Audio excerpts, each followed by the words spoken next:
Hey everyone, this is a response to Rowan Azaric's video called The Impossible Third Testament, and I just wanted to address a few things. It was a really interesting video, but I think it was based on, at least some of the ideas on it were based on some faulty assumptions about why the New Testament came about in the first place.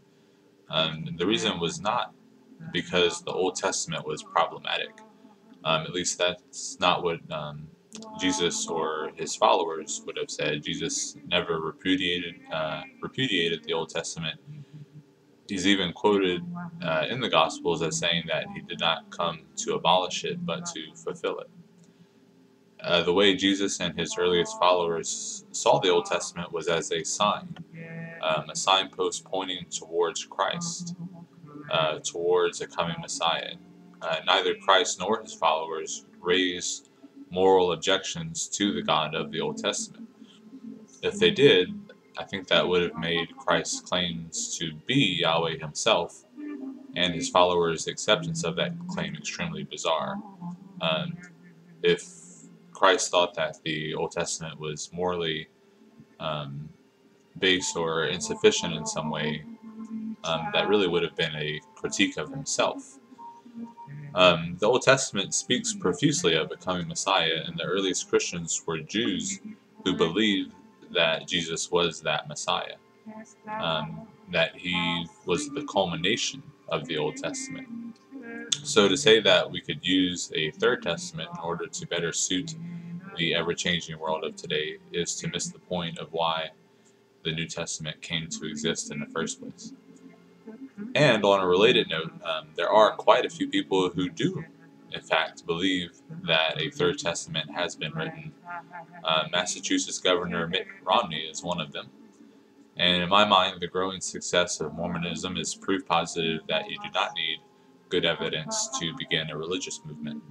I think this is where the idea that the only reason Christianity got off the ground was because the people were much more gullible back then tends to fall apart.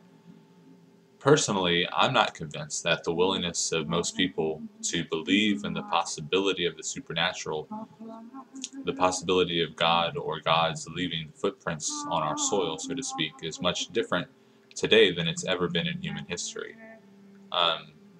To claim that it is different is an interesting claim, and I would be interested to read or hear more evidence in support of that.